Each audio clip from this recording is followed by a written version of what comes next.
Itu tadi dari segi kesehatan. Kalau dari segi pendidikan nih ya kan ya, sekolah Garuda, sekolah rakyat kemarin gitu ya kan ya, program Pak Prabowo yang itu juga kontroversi di tengah masyarakat, pro kontra. Itu Maksudnya kebijakan populis juga lagi. lagi dan lagi gitu. Maksudnya kita udah punya banyak sekolah. Iya betul. Buat apa lagi gitu loh. Buat apa kita buat anggaran besar? Lain ada dua, sekolah rakyat sama sekolah Garuda Unggul. Sekolah rakyat nih yang ada mesnya, boarding school. Oke. Dia tidur di sana, sekolahnya gratis, makan di sana, sekolah di sana. Ini gedungnya bangun pasti, anggaran. Ya. Terus ya bikin sekolahnya berjalan. Terus Garuda Unggul ini direkam sekolah-sekolah unggulan. Oke. Ada yang membangun baru, ada yang sekolah lama dijadikan Garuda Unggul. Oke. Gitu. Ya harapanku daripada anggaran yang cukup besar membuat ini sebagainya, sekolah kita itu banyak yang masih tidak layak di Indonesia. Gitu. Iya. Banyak yang tidak layak dan juga banyak yang tidak rata. Betul. Apalagi sekarang kita sistem SD, SMP, SMA ada berapa persen jalur zonasi. Yes. Dimana contoh di kota Surabaya, Oh. tidak semua kelurahan di sini punya Sekolah yang bagus. sekolah SMP. Tidak semua kelurahan punya di sini. Jadi pemerataan itu kan perlu. Kadang ada orang yang tinggal di suatu tempat, dia tuh jauh dari sekolah-sekolah gitu. Akhirnya dia tidak bisa sekolah. Betul. Beneran seperti Ya. gara-gara sistem tadi itu, sistem Ya. zonasi ini ya, Itu- kan nggak rata. Iya, kan lebih baik duitnya itu digunakan untuk renovasi sekolah, Betul. pemerataan sekolah agar Betul. agar Di setiap lebih daerah ada. agar ya ini kan dari pusat ya. Dan juga aku ada yang menarik nih dari programnya Gubernur DKI Jakarta. Dia tuh menggandeng beberapa sekolah swasta agar sekolah swastanya ini gratis. Oh gitu. Ya untuk memenuhi kebutuhan anak sekolah negeri. Kadang orang itu kan mau sekolah negeri karena gratis kan. Iya. Ya. Jadi Pak Pramono ini menggandeng beberapa sekolah swasta. Dia support dengan APBD agar sekolahnya itu gratis gitu. Oke. Karena sebenarnya ini win-win juga. Karena ada beberapa sekolah swasta ini yang kekurangan murid. Betul. Karena kadang kalau SMP negeri ini dibangun semakin banyak, kasihan sekolah-sekolah swasta Ya, juga muridnya ya. kan kurang. Nah, ini sebuah win-win solution yang menurutku sangat menarik. Dia menggandeng sekolah swasta gratis. Jadi orang-orang yang istilahnya tidak dapat sekolah negeri mungkin karena zonasinya Ya. jauh dan sebagainya, dia punya opsi untuk dapatkan sekolah gratis juga di sana. Walaupun Gitu. itu sekolah swasta awalnya. Iya, walaupun sekolah swasta awalnya. Dan itu bisa dikopi di beberapa di berbagai daerah. daerah. Itu hal baik. Bagus. Hal bagus gitu. Terlepas memang ada bantuan-bantuan pendidikan. Kalau di Jakarta ada kartu Jakarta Pintar Iya. yang dapat sekolahnya memang gratis, dapat sangu dan lain sebagainya. Itu hal-hal yang baik. Nah, ini anggarannya cukup Sebesar besar untuk membangun Ulang sekolah Garuda Unggul, sekolah rakyat gitu. Orang-orang ini lebih baik mendapatkan pendidikan yang bagus dan gratis ya di wilayahnya masing-masing, tidak perlu Betul. mengkhususkan Betul. suatu tempat gitu. Betul. Karena lagi dan lagi makanya yang aku lihat berarti kan perspektif ya, pola pikirnya dari ya pemimpin kita sekarang itu tuh lebih ke bangun baru, buat baru, Iya. bangun Buat baru, apa membangun baru? gitu. Sedangkan sekolah ini ada gitu loh. Lebih Iya. baik diperbaiki yang sudah ada dan menambah agar merata gitu. Betul. Jadi ya orang-orang expert ya kan ya di belakangnya beliau harusnya mungkin bisa memberikan bisikan-bisikan yang lebih realistis lah. Ya. Yang lebih realistis, yang agar outputnya tuh memang benar-benar ya fokusnya untuk dirasain masyarakat gitu loh. Bukan buat yang lain. Ya. Memang bagus kalau mau buat sekolah unggulan atau sekolah yang ada asramanya gratis, tapi itu menurutku masih belum prioritas untuk saat ini. Prioritas kita bagaimana meratakan sekolah-sekolah gitu. Karena ini sebenarnya konsepnya sama seperti yang dilakukan Pak Ganjar waktu dia di Gubernur Jateng ya. Jateng. Dia itu ada sebuah SMK, semacam SMK provinsi lah, unggulan lah gitu. Dia itu memang tinggal di asrama dan sebagainya seperti itu. Tapi itu kan didampingi juga dengan pemerataan sekolah-sekolah di tempat lain dan sebagainya gitu. Jangan jadi malah itu satu-satunya saja gitu. Iya. Kayak dengan adalah sekolah Garuda Unggulan dan sekolah rakyat ini gitu. Jadi harapannya terkait dengan pendidikan kita tahu mana yang prioritas itu bukan itu. Gitu loh harapan kita. Nah, itu tadi dari segi pendidikan. Ekonomi Mas Satya terakhir, ekonomi. Kita tahu ada program Danantara, Koperasi Desa Merah Putih. Ya. Coba kita ngomong Danantara dulu deh. Ya. Gimana Jadi Danantara? ini rame Danantara ini kan karena membutuhkan dana ratusan triliun. Kemarin rame bahwa efisiensi, menurutku bukan efisiensi nih, pemotongan anggaran sih lebih tepatnya. Yang berdampak, karena ini dampaknya besar loh. Yes. Jadi Yes. kita berbicara masalah usaha perhotelan, Betul. usaha ruang-ruang pertemuan, transportasi. Ini banyak ditopang oleh anggaran proyek-proyek pemerintah. Betul. Ketika proyek-proyek pemerintah ini berkurang, otomatis Efeknya ke sana juga. efeknya ke sana dan terjadi PHK. Karena memang juga banyak PHK kan sekarang. Di mana ketika Pak Prabowo menjanjikan jutaan lapangan kerja, pada nyatanya tahun ini juga bisa dicek udah berapa Jutaan yang ke PHK. ya udah berapa ribu orang yang ke PHK di awal tahun. Seritek kemarin di PHK gitu. Yes. Bahkan ternyata itu ada kasus lagi juga Ya. Seritek korupsi. Jadi terkait Danantara, menurutku itu konsepnya memang bagus. Secara konsep. Niatnya bagus, konsep bagus. Kita lihat di Singapura dengan kesuksesan. Memang ada negara yang sukses dan yang tidak sukses lah dengan konsep seperti itu. Konsepnya bagus. Tapi untuk Indonesia saat ini prioritasnya bukan itu. Bukan itu. Dengan anggaran yang cukup besar itu, lebih baik digunakan untuk memperbaiki BUMN kita gitu. BUMN kita dividennya untuk pemerintah itu hanya sekitar kurang lebih 200 triliun. Dan mayoritas itu hanya pada perusahaan-perusahaan besar yang saat ini gabung ke Danantara seperti Pertamina, PLN, dan lain sebagainya. Dan sedangkan di sini banyak BUMN produksi tanaman-tanaman seperti di PTPN dan lain sebagainya. Yang kurang produktif. Ya, harusnya kan pemerintah ini berpikir masih butuh gak sih kayak kita produksi gula, PT RNI gitu. Pemerintah produksi garam gitu. Sedangkan kita kebutuhan-kebutuhan itu juga masih ada yang impor gitu. Sembako-sembako, apa kebutuhan pokok itu masih ada yang impor gitu. Seberapa efektif sih gitu. Itu harus ditinjau juga. Atau mungkin perusahaan-perusahaan yang dirasa tidak efektif lagi ini mungkin bisa dijual. Karena ini hanya membebani negara aja gitu. Sekiranya apa sih yang bisa perusahaan yang membuat pemerintah ini efektif? Jadi kalau masalah produksi gula dan sebagainya kan swasta sudah banyak produksi gula gitu. Betul. Nah kalau ada perusahaan yang keuntungannya cuma sedikit bahkan ada yang merugi ya buat apa dipertahanin gitu loh. Atau kalau mau diperbaiki dengan dana 800 triliun itu ya boleh gitu. Bisa sebenarnya. Dikembangkan lini usahanya dan sebagainya gitu lah. Iya. Jadi fokusnya kita itu pertama ini ibaratkan seperti ini. Orang gak punya duit nih gitu. Tapi dia mau investasi buat biar duitnya dia banyak gitu. Dan dia gak punya duit gitu. Dia gak punya duit, dia punya utang masihan. Tapi dia pengen duitnya banyak, dia mau invest duit gitu. Kan dia duit aja gak punya gitu. Itu adalah ilmu basic semua orang-orang sekarang yang belajar investasi. Itu adalah hal yang paling membuat kita akan segera miskin.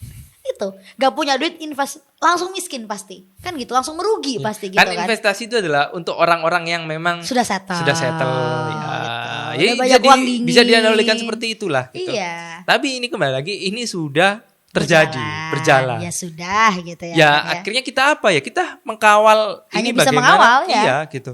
Karena Danantara cukup besar. Hanya membuat badan baru juga gaji direktur, dan direkturnya juga double jabatan gitu. Kan ya itu praktek hal tersebut. Praktek-praktek yang sebenarnya janggal gitu. Iya gitu. Tapi lucu juga gini. Danantara ini kan berjalan, oke. Maksudnya secara struktural juga sudah ada dan lain sebagainya. Nah, infonya kemarin tuh malah Danantara ini mau garap satu proyek yang sebenarnya sangat riskan. Nah, ya itu juga. Gitu. Jadi buat apa uang Danantara ini menginvestasikan, mendanai pembangunan yang jelas-jelas riskan gitu loh. Jadi biasanya kalau pembangunan ini kan dilakukan oleh BUMN karya kita. Ya. Karena kan akhirnya sampai BUMN karya merugi kan. Nah sekarang kalau Danantara kerjaannya juga masih melakukan hal-hal seperti itu, lah apa bedanya yang dilakukan oleh BUMN karya kita gitu. Yes. Tapi memang hasil dari Danantara ini bisa dilihat memang tidak sekarang, pasti hasilnya kan tahun-tahun selanjutnya gitu. Betul. Tapi apa sih perusahaan yang hal apa yang mau diinvestasikan oleh Danantara sampai sekarang kan juga belum kelihatan. Kalau hanya yang diinvestasikan proyek-proyek pemerintah, terus pinjamin duit pemerintah daerah ya buat apa gitu ada Danantara gitu. Kan harapan kita tuh lebih ke ya mana program dunia cara internasional gitu ya kan internasional ini kayak program ini bagus kayak akan investor siapa ini butuh duit nih aku nih invest Indonesia duit masuk nih gitu ya kan nanti keuntungannya akan masuk ke masuk Indonesia gitu. Kan itu enak apalagi nanti valutanya mata uang asing gitu ya kan. Kan harapannya seperti itu dengan 800 triliun itu. Jangan malah program-program dalam negeri aja yang digarap gitu. Itu namanya pakai Danantara untuk mengalokasikan uang ke teman-temannya sendiri juga. Berputar lagi. Kayak gitu, muter gitu aja. Harapan kita nggak seperti itu Danantara. Melek lah gitu kan. Lihatlah dunia internasional apa nanti bisa dikolaborasikan, dikerjasamakan, invest lah di situ. Kalau misalkan yang program ini untung, kita kan juga untung negara, nambah pendapatan negara juga. bukan malah diputar ke di Indonesia aja, internal sini programnya beresiko tinggi. Yang beresiko tinggi gagal. Ya. Terus kemana dong uangnya? Rugi lagi Ya, dong betul. kita. Nanti jalan berapa lama dan antara tutup. Ini ada hal yang menarik ya. Dari berapa banyak program Pak Prabowo ini, beliau bisa menyisihkan uang APBN sebanyak itu. Berarti sebenarnya sumber daya kita APBN itu besar banyak gitu. ya. Tapi memang kurang efektif mungkin ya gitu. Ya aku pikir kalau dihitung itu program-program dia yang apa mulai dari MBG, Danantara, terus Karena apa. dilakukan pemotongan anggaran itu tadi gitu. Dan yang lagi sekarang juga sedang berjalan Koperasi Desa Merah Putih. Putih. Anggarannya nauzubillahi min zalik, Bro. Gede banget. Kalau Ya. tadi kita hitung berapa? Anggaplah 3 sampai 5 miliar. Ya 5 miliar. per untuk 800 per satu koperasi. Untuk 80.000 desa. Untuk 80.000 desa, artinya 5 miliar kali 80.000 itu 400 triliun. Iya. Satu program ini. Ya. Dan ini udah berjalan. Artinya uang negara kita siap kan? Iya. Udah berjalan loh. Akhirnya itu banyak hal-hal yang kayak tunjangan dosen dan sebenarnya rame-rame yang tidak terbayarkan Yang itu kan. terpotong. Ya, itu kan akhirnya terprioritaskan untuk hal-hal seperti ini. Ya, terkait Iya. Koperasi Desa Merah Putih. Ini kembali lagi ini program rasa Orde Baru.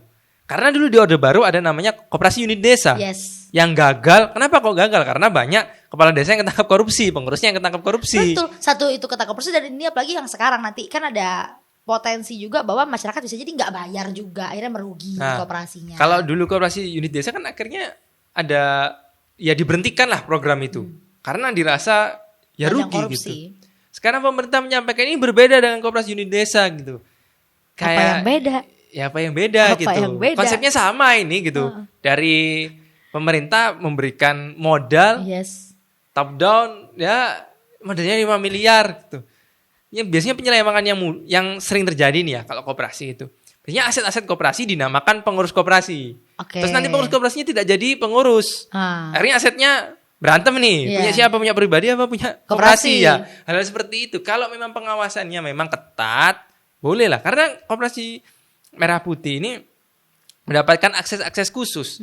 Dia bisa memperoleh kredit di Ya. bank dengan mudah, menggunakan fasilitas-fasilitas pemerintah dan lain sebagainya.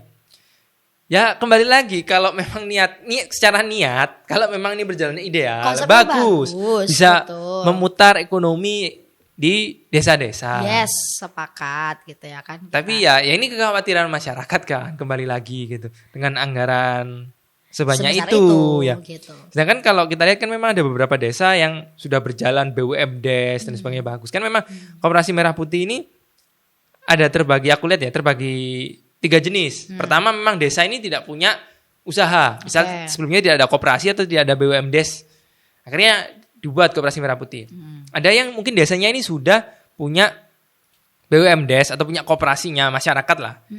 Yang sudah maju. Itu nanti digeser jadi Koperasi Merah Putih. Oke. Sama satu lagi yang punya usaha sudah BUMDes atau koperasi tapi masih belum berkembang. Nah, jadi ada 3 kategori ini. Ya. Oke. Tapi menurutku ini salah satu program yang tergesa-gesa karena apa? Kita itu punya undang-undang koperasi dari tahun 92. Ini belum ada pembaruan dari sampai sekarang. Dari Dulu 92 sempat ya? tahun 2012 itu ada perubahan. Ah. Tapi dibatalkan oleh MK karena terlalu koperasi akhirnya menjadi seperti lebih ke korporasi lah gitu. Oke.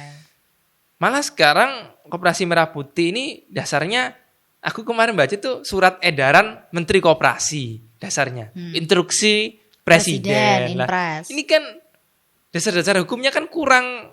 Bukan undang-undang. Ya? Iya, harusnya dituangkan lah dalam undang-undang untuk membuat sebuah koperasi yang memang koperasi Banyak, istimewa lah. iya, heeh. Bukan koperasi biasa kan ini, koperasi istimewa dan sebagainya atau diturunkan nanti di PP dan sebagainya. Itu harus dilakukan, tapi pemerintah ini selalu membuat jalan pintas.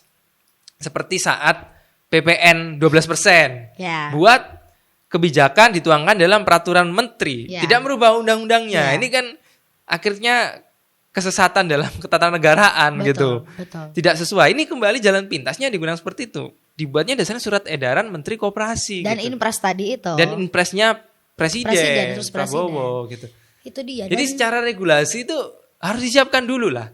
yang matang ya. Iya, tidak perlu pemerintah ini tergesa-gesa untuk memenuhi janji kampanyenya gitu. Makanya Ini kalau masih 7 membuat bulan di awal, kalau tenang membuat aja. program itu memang harus yang rasional gitu. Jangan membuat program yang tidak rasional. Oh tapi ini sangat rasional bro. Ya bayangin ya dalam waktu sesingkat ini ya, kalau katanya Menteri Budi Ari ya, dia udah bilang sekarang sudah terbentuk 47.600 sekian. Ya, sudah betul. 57% loh dari total yang akan dibuat 80.000 koperasi tadi itu. Artinya berjalan cepat banget. Ya ini akan disebut dengan sangat cepat juga oleh orang-orang di desa, ya kan, di masa-masa kelurahan. Duit bro masalahnya, ya gercep lah langsung bikin segala pemenuhannya apa aja yang dibutuhin. Kalau memang berjalannya bagus tuh kan ini usahanya kan ada masalah pertanian. Yes. Jadi harapannya kan memang nanti petani beli pupuknya di koperasi. Betul. Jualnya lewat koperasi, kan inginnya menghilangkan tengkulak-tengkulak itu. Ya. Tapi apakah nanti koperasi memang bisa ngasih harga sebagus tengkulak? Ya, apakah bisa terjadi rencana untuk pemotongan tengkulak itu? Iya. Apakah malah akan menambah mata rantai? Nah, mata rantai produksi. Malah ditambah bahaya lagi. Artinya tambah naik lagi harganya. Harganya iya gitu. Malah bukan jadi ada murah tapi malah tambah tinggi harganya. Karena ada salah satu pihak yang minta istilahnya dapat keuntungan lah ya koperasi ini gitu. Iya. Sampai nambah mata rantai baru. Tapi yang jelas kalau aku lihat komentar-komentar beberapa netizen ya di sosial media ya, banyak kekhawatiran bahwa takutnya nanti ya koperasi ini malah justru akan memonopoli apa-apa yang ada di desa tadi. Ya itu. betul. Nah, itu kan kekhawatiran karena selama ini mungkin yang sudah ada di desa-desa ya itu kan sudah berjalan ya kan ya. Apalagi kan memang mostly ini kan yang ditarget adalah bidang pertanian perkebunannya itu gitu ya kan ya. Masalah sumber daya alam gitu loh. Nah dalam artinya sudah ada berjalan sekarang, adanya koperasi datang takutnya terjadi malah monopoli, bukannya malah mensejahterakan tapi malah monopoli. Yang ada kecekek masyarakat yang sudah ada di situ gitu ya kan. Itu yang dikhawatirkan satu itu. Yang kedua kalau aku khawatirkan juga sebenarnya banyak apa ya secara menjalankannya ini, implementasinya ini banyak ketidakjelasan. Zulhas sebagai satgas dari program ini bilangnya bahwa ya 3-5 M itu bukan dari APBN. Padahal jelas di beberapa rilis media gitu ya kan ya sumber dananya ini dari APBN, APBD, APBDes segala macam gitu ya kan. Nah, artinya jadi yang mana yang benar gitu loh. Apa takut kalau misalkan dikira 400 triliun lagi dan lagi APBN, setakut tuh ya aku rasa nggak perlu. Transparansi adalah nomor 1 gitu ya kan ya.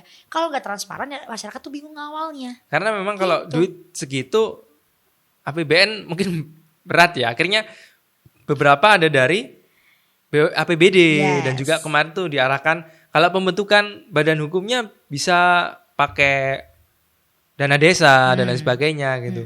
Jadi memang mungkin cover duitnya itu ya sumbernya berbagai macam gitu. Ya itu kembali lagi karena terkesan tergesa-gesa gitu. Betul. Tergesa-gesa dan maksudnya kayak kepengennya apa sih? Kan kita lagi banyak banget running program yang sebenarnya contoh nih dari MBG udah jalan, MBG kan ngeluarin duit gitu ya kan ya, terus habis itu muncul dari antara dan terus juga mengeluarkan uang di awal tapi hasilnya masih nihil. Tiba-tiba mau ngeluarin uang lagi nih untuk program sebesar ini koperasi merah putih ini gitu ya kan ya, lagi-lagi ya populis iya, anggaran gede iya, belum nanti ngelanjutin IKN. Belum lagi lanjutin IKN, ini masih belum aja nih IKN, masih diem aja ini IKN. Ditanya sama Pak Prabowo, sama Trah Solo lah.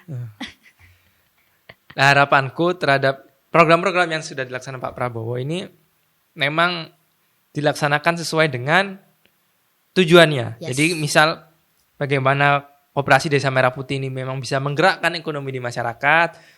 Harapannya memang bagaimana tetap bisa tertuju ke hal tersebut. Betul. Dan kalau misal nanti program-program ini 1, 2, 3 tahun ke depan emang ada hasilnya entah itu baik atau buruk ya. Kalau buruk harapanku dievaluasi dong gitu. Tapi kalau bagus oke dong kita bakal mengapresiasi 1-2 tahun ke depan gitu. Ya jangan sampai ini jadi ladang-ladang korupsi baru program-program ini. Karena ini program-program yang membutuhkan banyak uang dan banyak pihak. Ya. Gitu.